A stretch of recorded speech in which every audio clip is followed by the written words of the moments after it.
ஹரே கிருஷ்ணா. ஓம் நமோ பகவத்தே வாசுதேவாய. ஹரே கிருஷ்ணா. ஸ்ரீமத் பாகவதம் ஸ்கந்தம் 9 அத்தியாயம் 19 யயாதி மகாராஜா முக்தியடைதல் என்னும் தலைப்பில் பதம் 26. ஸ்ருத்வதா காதாம் தேவயானி மேனே பிரஸ்தோபம் ஆத்மனக ஸ்திரீ பும்சோக ஸ்நேக வைக்லவ்யாத் பரிஹாசம் இவேரிதம். Word by one meaning.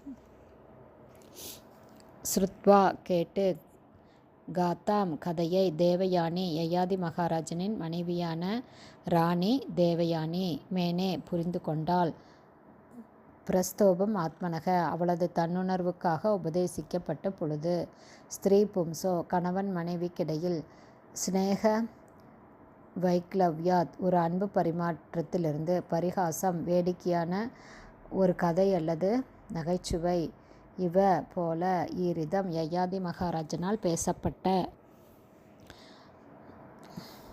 Translation.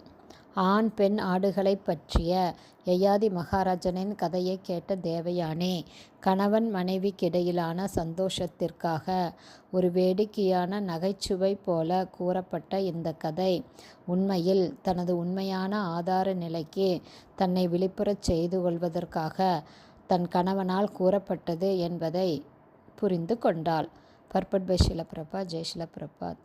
பௌதீக வாழ்விலிருந்து உண்மையாக ஒருவன் வெளிப்படையும் போது ஸ்ரீ கிருஷ்ணரின் நித்திய தொண்டன் என்ற தனது உண்மை நிலையை அவன் தெளிவாக புரிந்து கொள்கிறான். இது முக்தி என்று அழைக்கப்படுகிறது. முக்திர் ஹித்வான் யதா ரூபம் ஸ்வரூபேன வியவஸ்திதக என்று ஸ்ரீமத் பாகவதம் 2ஆம் ஸ்கந்தம் 10ஆம் அத்தியாயம் 6வது பதம் கூறுகிறது. மாயையுடைய ஆதிக்கத்தின் கீழ் இந்த ஜட உலகத்திலுள்ள ஒவ்வொரு ஜீவனும் தானே அனைத்திற்கும் எஜமானன் என்று நினைக்கிறான். அகங்கார விமூடாத்மா கர்த்தா அகமிதி மன்யதே என்று பகவான் ஸ்ரீ கிருஷ்ணர் ஸ்ரீமத் பகவத்கீதையில் இதை கூறுகிறார். கடவுளோ அல்லது தன்னை கட்டுப்படுத்துபவரோ யாரும் இல்லை என்றும், தான் சுதந்திரமானவன் என்றும், தன்னால் எதையும் செய்ய முடியும் என்றும் ஒருவன் நினைக்கிறான். இதுதான் பௌதீக நிலை என்று அறியப்படுகிறது. இந்த அறியாமையிலிருந்து விழிப்படைந்தவன் முக்தியடைந்தவன் என்று அழைக்கப்படுகிறான். யயாதி மகாராஜா தேவயானையை கிணற்றிலிருந்து காப்பாற்றினார். கடைசியில் கடமையுணர்ச்சியுள்ள ஒரு கணவன் என்ற முறையில் ஆண் பெண் ஆடுகளை பற்றிய கதையை அவளுக்கு உபதேசம் செய்து பௌதீக சுகம் என்னும் தப்பான எண்ணத்திலிருந்து அவளை விடுவித்தார். தேவயானி முக்தி பெற்ற தன் கணவனை புரிந்து கொள்வதற்கு மிகவும் தகுதியுடையவளாக இருந்தாள்.